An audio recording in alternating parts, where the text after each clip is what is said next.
I'm from Glasgow. Do you understand? I'm from Glasgow. And I'm a football fan.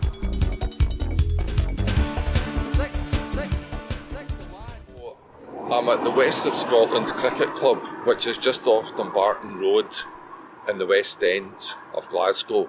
And this is where the first ever international football game took place in 1872 on St Andrew's Day between Scotland and England.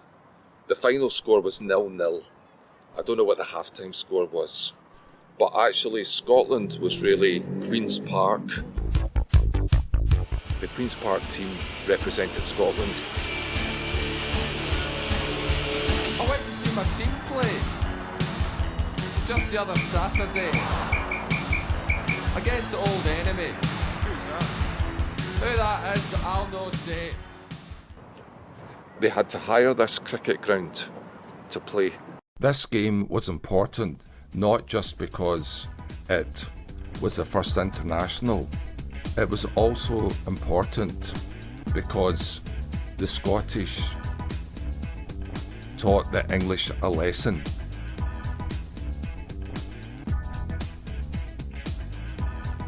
Basically, football had been evolving differently in the two countries. Scotland had evolved the passing game.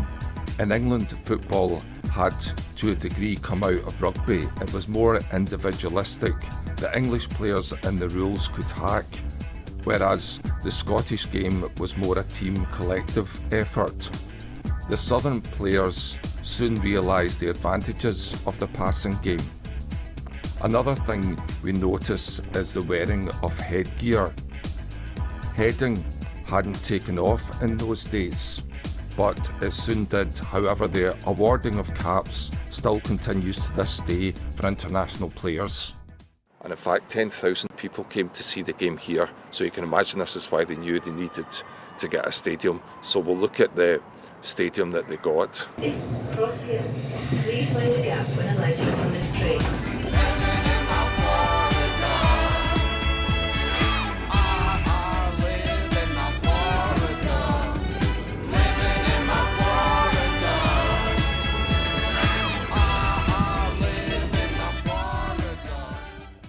This is Hampden Terrace in Mount Florida.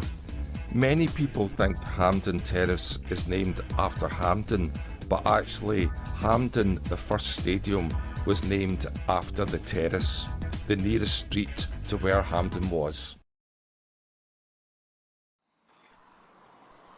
So this, of course, was the first Hampden, the first football ground in the world, operated by Queen's Park, and they were here from 1873 to 1884. Hampden number 1 included the parkland behind it, also more land to the left and right, and the game would also have been played from the left to the right. The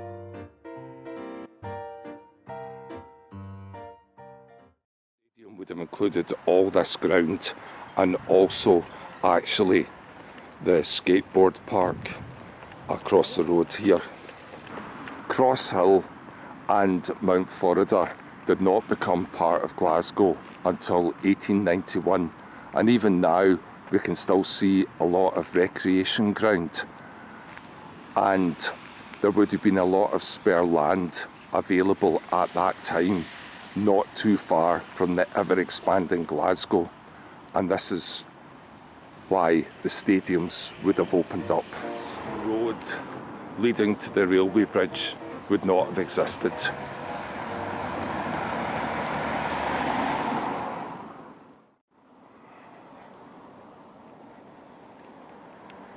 The ground opened, as we can see, in 1873.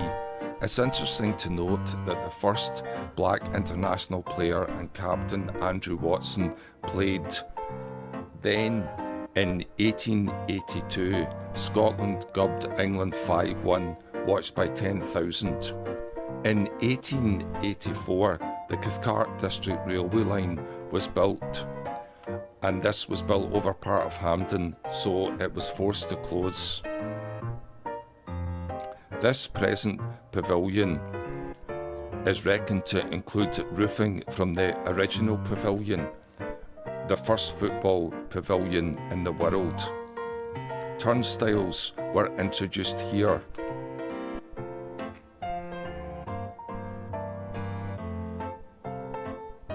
Ladies also got in for free, and many believe this is where the solid crossbar, replacing just a piece of tape, was first introduced.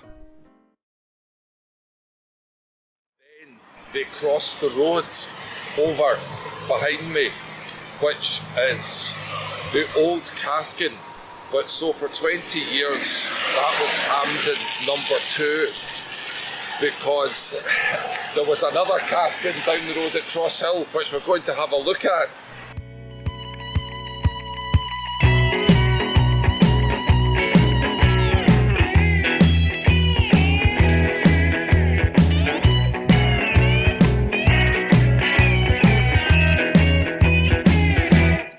We're gonna get high, high, high in the afternoon sun.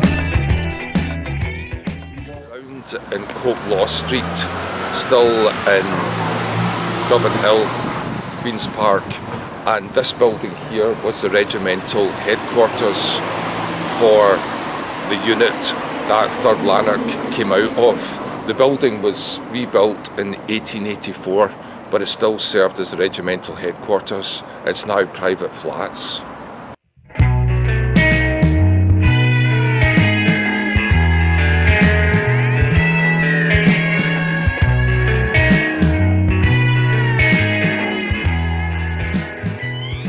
There is Aikenhead Road, and it's not called Aikenhead Road because they made painkillers if you had an aching head.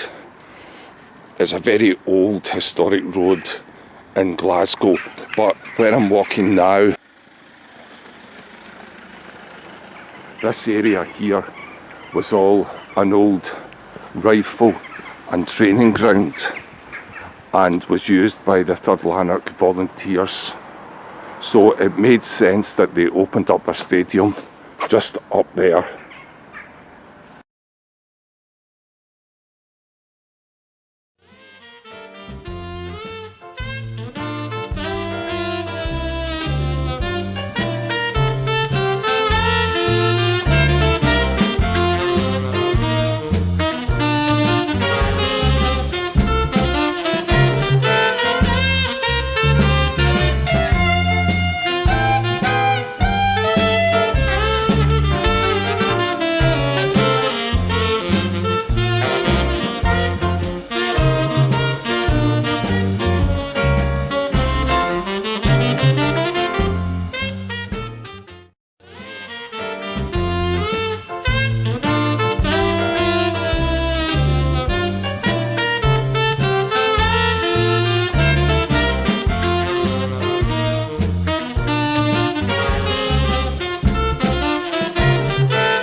Behind me is the Dixon Halls, which was built in 1879, and we're very lucky the Dixon Halls is there because it's the only landmark which we can find with old photographs.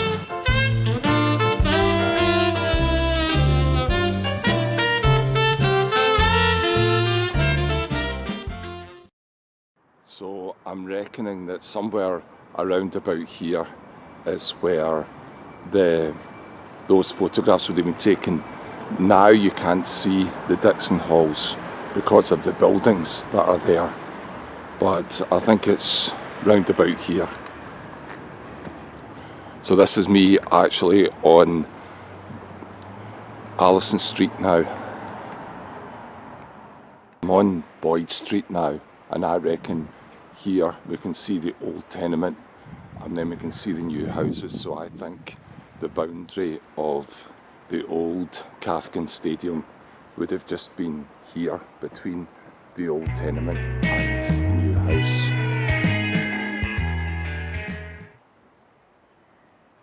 I reckon it would have come up and it would have gone round there, because when we look at the old maps we can see Estill Street. We're gonna get high, high, high in the afternoon sun. We won't say bye, bye, bye, bye, bye. Came along Estill Street and that would have taken you to one end of the first Cathkin ground, and then if we walk along the old photographs we can see the Dixon Halls over there, but of course because of the buildings and so on that are here now, you know, we can't see any of that. This church here was built in like the 1920s or something, so that wasn't around, because this first Cathkin was here from 1872 to 1903.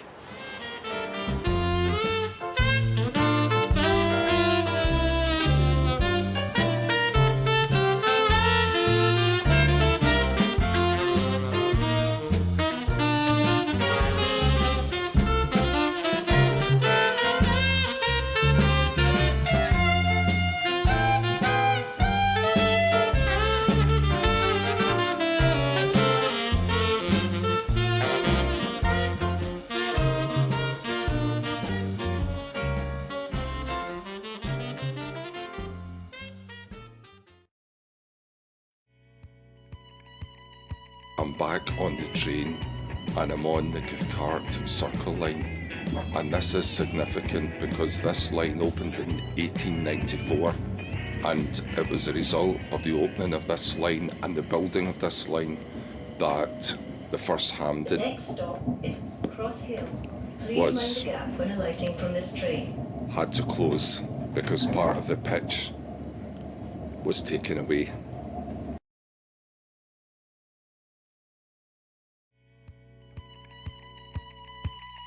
There was a time this stadium was packed with football fans, but now it's packed with trees.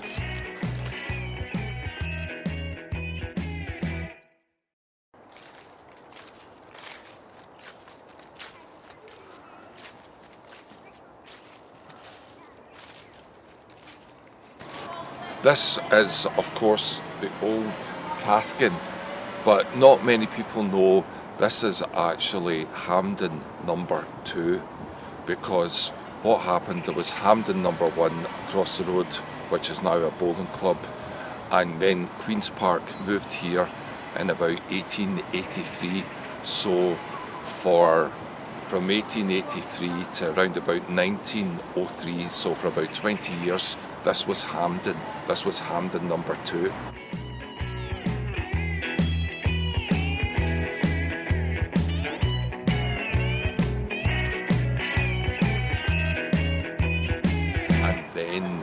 Queen's Park moved out of here and they moved to the present day Hampden, and there was a bit of dispute with Third Lanark because Third Lanark wouldn't agree to buy the pavilion, and so the pavilion that was here was taken down and Third Lanark built a new pavilion.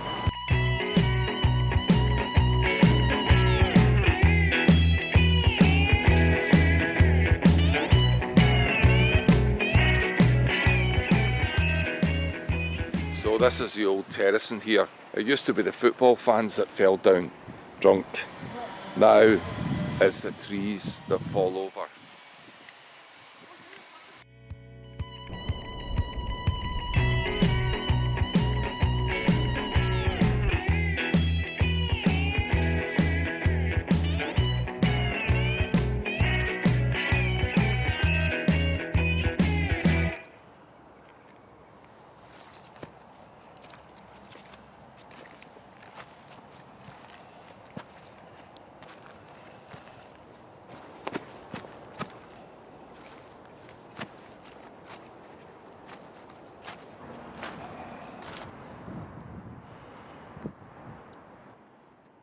When I was young, there was the remnants of an old stand just there that had been burnt out, and it was a great thrill for us.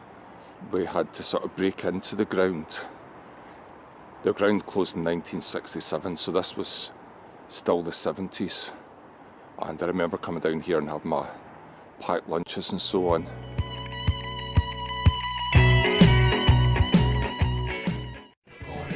Hi, hi, hi, the day is young.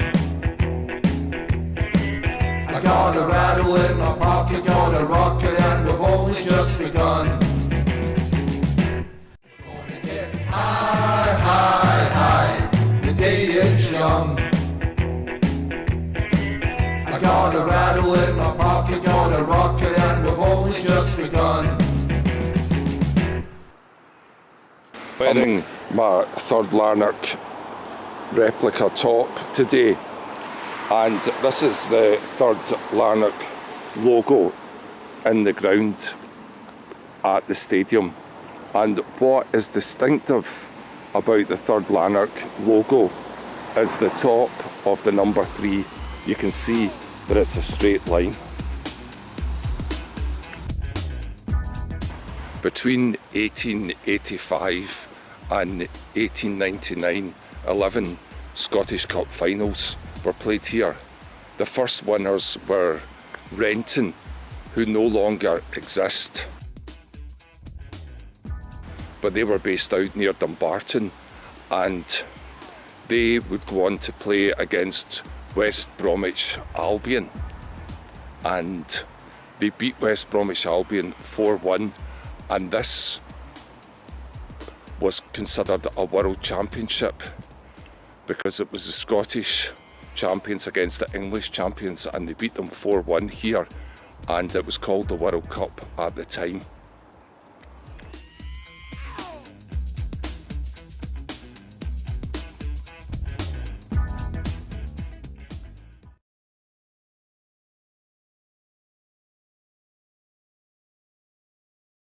Jimmy Mccrory, who was Celtic's top goal scorer of all time, even more than Larson, he made his debut here at Third Lanark, beat Celtic 1-0 at that time.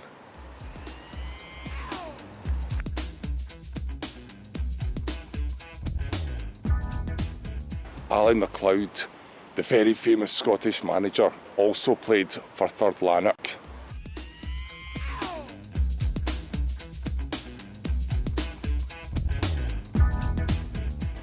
Bill Shankly's brother, Bob Shankly, was the manager of Third Lanark.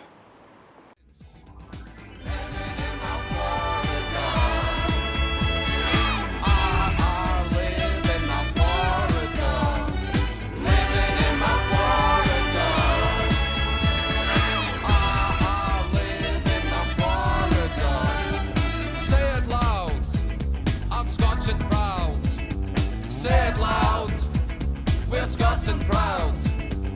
Tell me that the English are great, and I'll seal your mouth with a piece of Scotch tape. Say it loud, I'm Scots and proud. Say it loud, we're Scots and proud. Shall I take it to the bridge? Where? The Forth Road Bridge. Shall I take it to the bridge? Where? The Forth Road Bridge. Nestling amongst the trees here is the Jimmy Johnston Museum, and this building is really quite incredible. The inside, there's so many treasures in there, letters from prime ministers and so on, and just different trophies.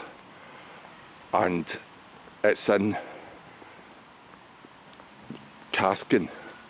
Jimmy Johnston played his first game ever against Third Lanark here, and there's also footage of Jimmy Johnston playing here at Cathkin.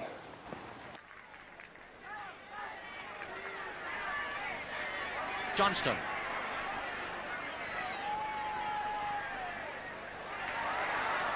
Gallagher. It's so amazing to think that the same year that a team from Glasgow won the European Cup, another historic team bit the dust. I'd like you to meet Bill Hedlerson. He's the man who destroyed Third Lanark. Basically, he took control of the board in 1962. The rest of the board, most of the rest of the board resigned subsequently because they didn't trust him. And they were totally right not to trust him, because it seems as if his whole agenda was to run down Third Lanark in order to sell Cathkin for property. And very fortunately, there was a bylaw which said that Cathkin must be used for recreational purposes, and it's important that this is carried in perpetuity. But he was later found guilty of a government inquiry of criminal misconduct, and a year later he died of a heart attack in a Blackpool hotel. To give you an idea how well Third Lanark were doing, in the 1960 to 61 season they scored 100 goals, beating Hibs 6-1 to complete this remarkable achievement. Then they went to Europe, and in 1963 they beat Celtic 2-1 at Hampden to win the Glasgow Cup. Who could have guessed a team such as this would be no more just 4 years later? There's no doubt there was boardroom mismanagement. Okay. Right, I'll get it. Alright. Like that thing's there. Watch this stuff. Like that's that.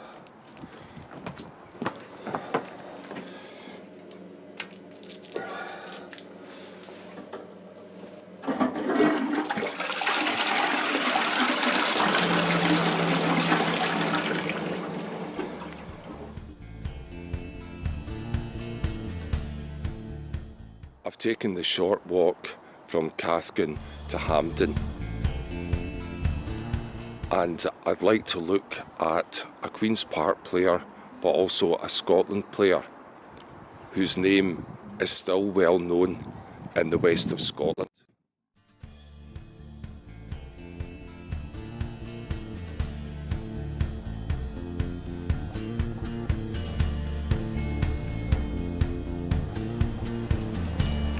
So it's a rainy afternoon and I'm here in Cathcart Cemetery and I'm at the grave of R.S. McCall. And what many people don't realise is that this man, as well as starting the newsagent with his brother, he was also a Queen's Park player. He played for Queen's Park twice. He played for Queen's Park at Hampden number 2, and then he later returned in his career and played for Queen's Park at the big Hampden that we all now know.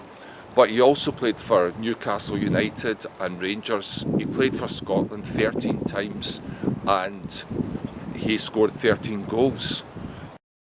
Also, a fantastic achievement was that in one league game he scored 6 goals for Queen's Park, and this is a record that has never been beaten.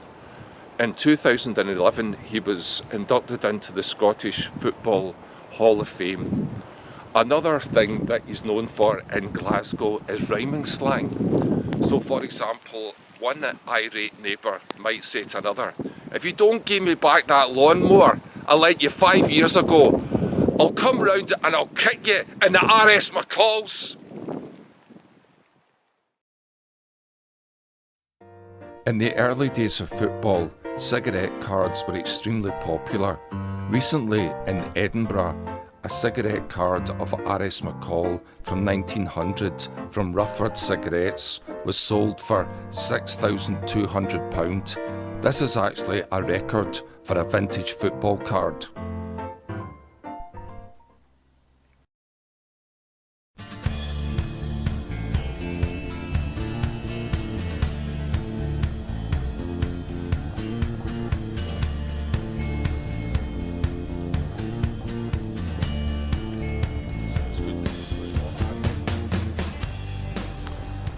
When this stadium opened in 1903, it was designed to be the biggest football stadium in the world, and it was until the 1950s.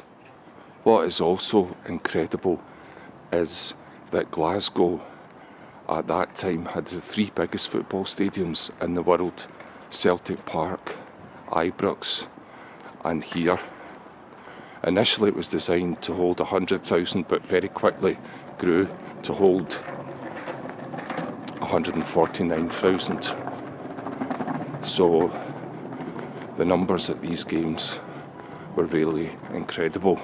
In 1937, officially 150,000 people saw Scotland play against England. But probably there could have been as many as 165,000 at that game, because in those days, if you were a young boy under 12, you could get your dad to lift you over the turnstiles. Even when I was a young boy in the 70s, my father used to sometimes lift me over the turnstiles into games, and also clergy used to get in for nothing. So there's stories about skinned Celtic fans going to Parkhead and dressing up as priests and with a collar and getting into games for nothing. What's also interesting is Maradona really came to international prominence playing here. He scored a goal for Argentina against Scotland, and Argentina won 3-1. That was 1979. 30 years later, he returned to Hampden as a manager of Argentina, and that was Argentina's first game with Maradona as a manager. They won that game 1-0, and Maradona was quoted as saying that this place was very dear to him.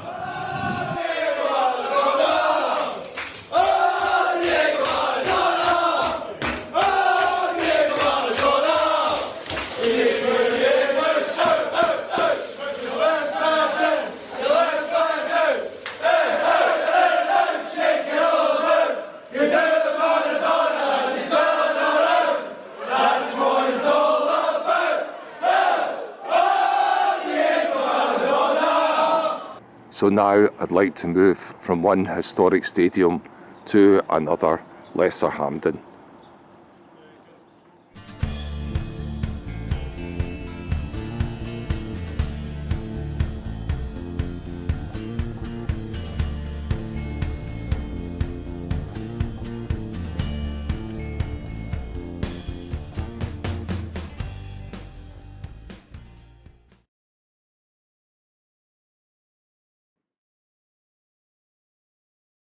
This is roughly the position that old photograph was taken.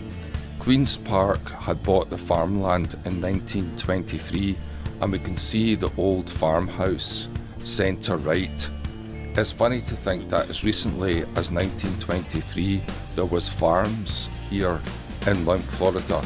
So we can see the haystack here on the right, and in the distance we can see Hampden.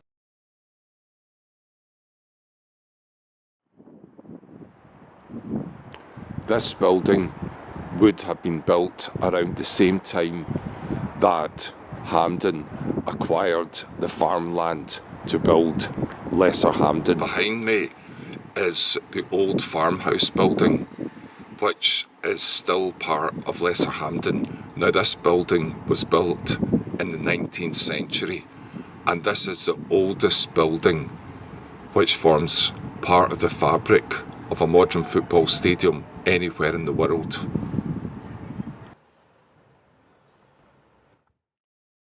This is Queen's Park's motto, Ludere Causa Ludendi, which means to play for the sake of playing. And I think we really have a lot to be thankful to Queen's Park for, because for 150 years they have been an amateur team, and actually they have been a major contributor to Scottish football, especially at the national level. Hampden, the main stadium, has now been sold to the SFA from Queen's Park, and Queen's Park from now on will use Lesser Hampden as their main ground for games. I hope you've enjoyed my video. It's been filmed 95% during lockdown conditions. It was actually something to do when I was staying at my brother's in Mount Florida. I would like to draw special attention to a few things. First of all, Third Lanark as a team have been revived and are in the amateur league. So I'll put a link to the website there. Also, the guys at Hampden Bowling Club have been doing a great job drawing attention to the history of that place and the first stadium, and I'll put a link to their website as well. There's a good video about the Jimmy Johnston Museum, which is based also in Cathkin. A guy, Sam, from England has been doing a great job going to different Scottish stadiums, so that's worth a watch. Finally, I think in Scotland we have a lot to be proud of.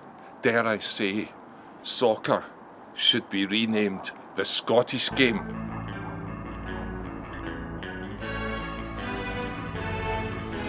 I'm from Glasgow. Do you understand? I'm from Glasgow. I'm a Glasgow man.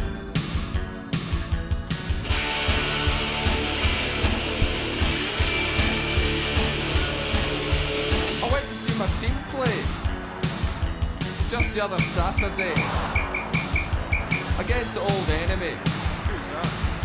Who that is, I'll no say. But I'm telling you, it wasn't much fun. They got thrashed 6-1. It was 6-1. 6-1.